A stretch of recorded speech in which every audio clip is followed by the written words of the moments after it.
जय हिंद।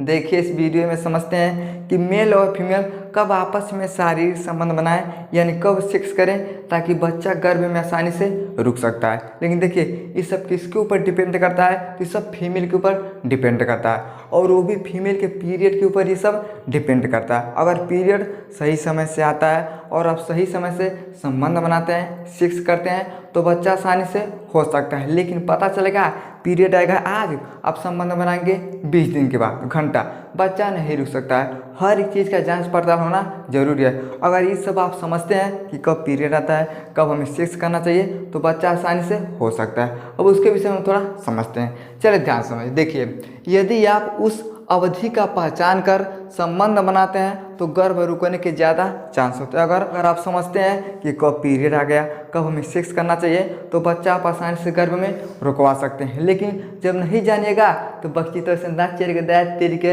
हमारे तो लड़का नहीं हो रहा है। लेकिन अगर अभी सब समझते हैं तो बच्चा आसानी से हो सकता है। अब उसके विषय में समझते हैं कि कब ऐसा होता है। समझिए देखिए, 24 दिन के मासिक धर्म में 14वें दिन क्या होता है, ओव्यूलेशन होता है। देखिए सबसे ज़्यादा जो मासिक धर्म आता है ना, ये 28 दिन में आता है। कितना महिला को 32 दिन में आ सकता है और 35 दिन में भी आ सकता है। लेकिन सबसे ज़्यादा महिलाओं को देखिए 28 दिन का क्या होता है, ये मासिक धर्म होता है। देखिए अगर 28 दिन का मासिक धर्म आता है ना, तो 14वें दिन क्या होता है, ओव्यूलेशन का होता है। ये ओव्यूलेशन का होता है, देखिए ये पीरियड शुरू होने के बाद से गिना जाता है। देखिए 28 दिन का भैया क्या आ गया, तो पीरियड आ गया।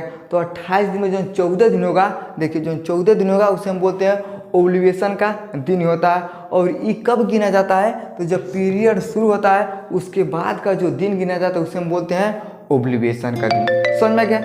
अब समझिए, देखिए क्या है बाबू, है फीमेल जनन तंत्र का पढ़ा लिए। फीमेल में कितना ओवरी होता है, तो 2 ठौरा। देखिए एक ठौरा हाई ओवरी हो गया और एक ठौरा हाई ओवरी हो गया। कितना हो गया, तो 2 ठौरा ओवरी हो गया। ओवरी में क्या बनता है, तो देखिए ओवरी में एग बनता है, यानी अंडा बनता है। और यही अंडा अगर स्पर्म से अगर सही समय से मिल जाएगा तो बच्चा हो जाएगा। लेकिन अगर सही समय से ससुरा नहीं मिल पाएगा तो बच्चा जल्दी से नहीं होता है। अब कैसे मिलता है उसके विषय में थोड़ा समझते हैं। देखिए मासिक चक्र, देखिए ओव्यूलेशन का दिन और फर्टाइल टाइम, यही 3 चीज़ अगर आप समझ जाएंगे तो आसानी से गर्भ रुक सकता है। देखिए अगर मान लीजिए कोई भी महिला है, अगर उसमें जो मासिक चक्र है अगर ये 28 दिन का होता है ना, देखिए तो 14वें दिन, हम पहले ही आपको बताए हैं कि जो 14वां दिन होता है ये ओव्यूलेशन का दिन होता है। तो देखिए अगर फीमेल में 28 दिन का अगर मासिक चक्र आता है ना, देखिए तो 14वें दिन क्या होगा, उसका ओव्यूलेशन का दिन होगा। इसमें क्या होता है ना, देखिए जो ओवरिया है ना, ये अंडवा को बना के एकदम बढ़िया से पका देता है। कहता है कि अच्छा स्पर्म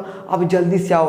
अगर उस समय अगर मान लीजिए यहाँ से क्या भैया पेनिक्स है, और पेनिक्स से वेजाइना के रास्ते से अगर स्पर्म जाएगा ना, तो जो 14वां दिन का ओव्यूलेशन का दिन होगा, इस समय ये अंडा एकदम पक जाता है।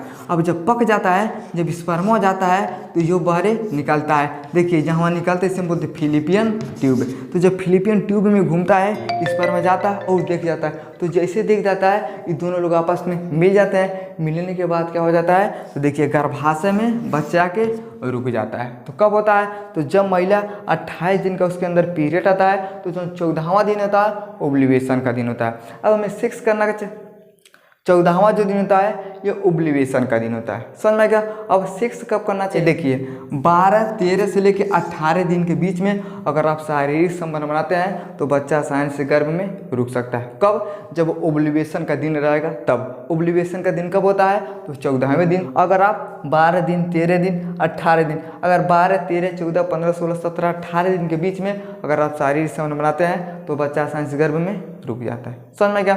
अब समझिए, मान लीजिए अगर कोनो महिला है उसके अंदर जो मासिक धर्म है ये आ रहा है 24 दिन में। देखिए जब वो 24 दिन में आएगा ना, तो जो उसका ओव्यूलेशन का दिन होगा ये 10वें दिन हो जाएगा। क्या होगा भैया, 10वें दिन। मान लीजिए कोनो महिला है उसके अंदर 24 दिन में अगर पीरियड आता है, तो जो ओव्यूलेशन का दिन होगा, यानी जो ओवरी में अंडवा बन रहा है, ये कब मैच्योर होगा, तो 10वें दिन। अगर ये 10वें दिन मैच्योर होता है ना, तो देखिए 8 दिन, 9 दिन और 10 दिन, 8वां, 9वां और 10वें दिन में अगर आप शारीरिक संबंध बनाते हैं तो उस समय भी बच्चा गर्भ में आसानी से रुक सकता है। समझ में आ गया? अब समझ, मान लीजिए कोनो महिला है उसके अंदर अगर 21 दिन में पीरियड आएगा तब क्या होगा। देखिए अगर किसी महिला में 21 दिन में पीरियड आता ना, तो जिसको ओव्यूलेशन का दिन होगा इस 7वें दिन से क्या हो जाएगा, शुरू हो जाएगा। अब देखिए 7वें दिन में क्या होगा, तो जो ओवरिया होगा ये अंडा को मैच्योर कर देगा। अब उस समय जब मेच्योर होगा तब न बच्चा रुकेगा। तो जब इस 7वें दिन में ओव्यूलेशन का दिन होता है, अगर आप 5वें दिन, 6वें दिन और 7वें दिन अगर शारीरिक संबंध बनाते हैं तो इस दौरान भी बच्चा आसानी से गर्भ में क्या होता है, रुक जाता है। समझ में आएगा। लेकिन किसी महिला में 32 दिन का हो सकता है पीरियड, किसी महिला में 35 दिन का, लेकिन सबसे ज़्यादा कब होता है तो 28 दिन से ही शुरू होता है। लेकिन देखिए 21 दिन से कम पीरियड नहीं आना चाहिए। अगर इस समझिए कि 21 दिन से पहले अगर किसी महिला को पीरियड आता है तो आप डॉक्टर को उसे दिखा सकते हैं, क्योंकि इस समय बच्चा भी नहीं रुक सकता है। देखिए 28 दिन, 24 दिन, 21 दिन से कम पीरियड नहीं आना चाहिए। समझ में आ गया। तो जब मासिक चक्र देखिए 28 दिन का होगा, 24 दिन का होगा, 21 दिन का होगा ना, तो जो ओव्यूलेशन होगा 14 दिन, 10 दिन और 7 दिन, और ये होता है सेक्स करने का समय। अगर 12 दिन, 13 दिन से लेकर 18 दिन के बीच में शारीरिक संबंध बनाते हैं तभी बच्चा रुक जाता है।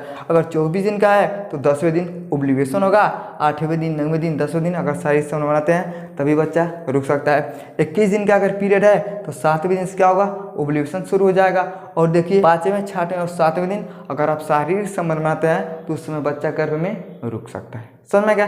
लेकिन देखिए सेक्स करने का सबसे बढ़िया समय क्या होता है तो सुबह का समय होता है। सुबह का समय क्या होता है भैया, देखिए आप दिन भर में क्या होता है, मानसिक तनाव होता है, दुनिया भर का काम नाम है, आप टेंशन में रहते हैं। लेकिन जैसे आप सो जाएगा ना, तो जैसे सुबह का जो टाइम होता है 3 बजे, 4 बजे का जो टाइम होता है ना, उस समय आपका जो दिमाग होता है एकदम फ्रेश होता है। और उस समय पुरुष और महिला सेक्स करने में क्या होते हैं, दिलचस्पी लेते हैं, उन्हें आनंद आता है। अगर उस समय अगर आप शारीरिक संबंध बनाते हैं और इस सब बातों का अगर आप ध्यान देते हैं तो बच्चा आसानी से गर्भ में रुक सकता है। समझ में आ गया। आई होप आपको समझ में आ गया होगा कब हमें सेक्स करना चाहिए ताकि बच्चा आसानी से गर्भ में रुक जाए। समझ में आ गया तो वीडियो को लाइक शेयर सब्सक्राइब जरूर करें। जय हिंद।